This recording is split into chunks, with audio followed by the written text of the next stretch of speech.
उत्तमम परम दयाल श्री ठाकुर आश्रम में, देवघर आश्रम में उपस्थित हैं।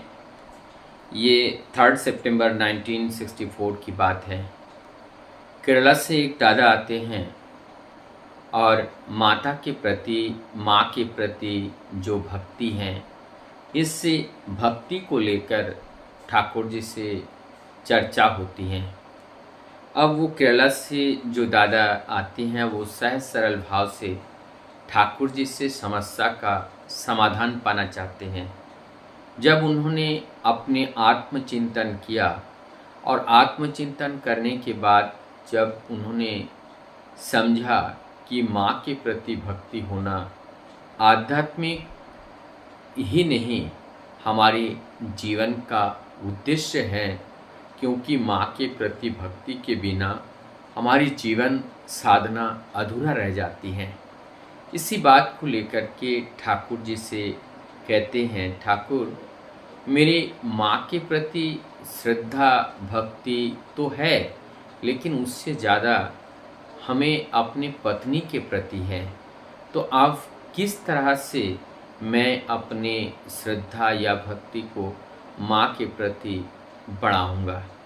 ठाकुर जी यहाँ पे उनकी इस बात को सुन करके ठाकुर जी कहते हैं, जीवन में अगर आगे बढ़ना है, जीवन में कुछ पाना है, तो उस पाने के मूल में ही माँ है। माँ के प्रति जितना हमारे अनुराग होगा, एडरेंस होगा, माँ के प्रति जितना भक्ति होगा, उतना ही हमारे हृदय में वो एक भक्ति का जन्म लेते हैं, हमारी दृष्टि में एक साम्यता का जन्म लेता है और लोगों के प्रति एक विश्वास, एक प्यार उमड़ता है। लेकिन ये जब तक हमारे हृदय में माँ के प्रति भक्ति जन्म नहीं लेता है, तब तक ये संभव नहीं होते हैं। ठाकुर जी कहते थे, ठाकुर जी उस दादा से बात करते हुए अपने बाल्य जीवन की बात करते हैं। ठाकुर जी बाल्य का अवस्था में बड़े नटखट थे और वो किसी समय कोई ना कोई कार्य में वो ऐसे कार्य करते थे जिससे आसपास के लोग आकर के उन्हें शिकायत करते थे। बालक अनुकूल वो बालक ही थे, लेकिन उनकी बालकपन को समझ करके, उनके कार्यों को देख करके पड़ोसी जहाँ पे जिनका नुकसान होता था, वो उनके बारे में माता मनमोहिनी को शिकायत करने के लिए वो आते थे। और शिकायत को सुन करके माता मनमोहिनी देवी कभी कभी क्रोधित हो जाती थी और क्रोधित होकर के अपने को रोक नहीं पाती थी और वो अनुशासन के तौर पर बालक अनुकूल को बहुत पिटाई करते थे।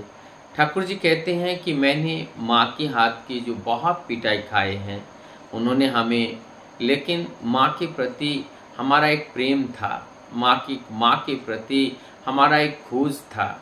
हम सदैव माँ को पाना चाहते थे और माँ के प्रति उस प्रेम के वजह से हमारी जीवन में जो और हम आगे जाना चाहते थे, हम माँ के वजह से जाते थे। हम माँ को खुश करने के लिए करते थे। हमारे जीवन में माँ ही सर्वोपरि था, क्योंकि हम जो कुछ भी कर रहे हैं माँ के लिए कर रहे हैं। हम ये जो मेहनत कर रहे हैं माँ के लिए कर रहे हैं। हम पढ़ाई कर रहे हैं माँ के लिए कर रहे हैं, माँ को खुश करने के लिए। जब हमारे जीवन में ऐसी एक भावना आएगी कि हम माँ के लिए ही कर रहे हैं, माँ ही हमारे जीवन सर्वस्व हैं और माँ को हम इतना प्यार करते हैं, और जब इस तरीके की भावना हमारे अंदर आती हैं, तब हमारे सर्वांगीण विकास भी हमारे मानव जीवन का होता है। इस मानव जीवन के विकास का कोई रास्ता भी होते हैं, और ये जो हम अपने पत्नी को प्यार करते हैं, माँ को प्यार करते नहीं हैं, यहाँ पे ठाकुर जी आपको पत्नी को प्यार करने के लिए माना नहीं कर रहे हैं, लेकिन जिसको जहाँ पर जितना करना चाहिए उद्देश्य को ठीक रखते हुए, क्योंकि उद्देश्य का अर्थ है कि हम यहाँ स्वार्थी के बजाय से किसी स्वार्थ से किसी को प्यार कर रहे हैं, क्योंकि माँ का जो प्रेम होता है वो निस्वार्थ होते हैं।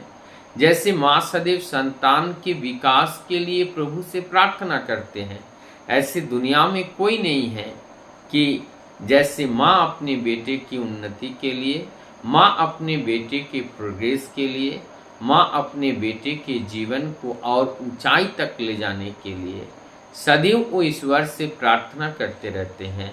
और मन ही मन में वो ये भी सोचते हैं कि हमारे बेटे का किसी भी तरह से कोई कष्ट उन्हें ना हो। वो कष्ट वो देखना नहीं चाहती हैं, अपने बेटे का सुख चाहती हैं, शांति चाहती हैं। चाहे हम अपनी माँ को कितना कष्ट दे, ये शब्द अच्छा नहीं लग रहा है। अगर ऐसा हम माँ को कष्ट देते हैं, लेकिन फिर भी वो माँ हमें कभी कष्ट नहीं देती हैं, हमारे रास्ते पे कोई रोड़ा आने नहीं देते हैं। ऐसा होता है माँ।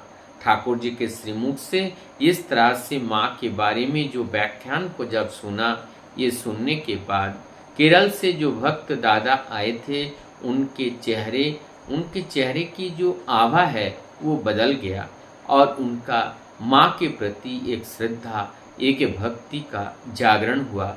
ठाकुर जी को प्रणाम करते हैं और प्रणाम करके ठाकुर जी की इस बात को वह अपने मन में धारण करते हुए पुनः अपने आनंद चित्त से वो घर को वापस चले जाते हैं।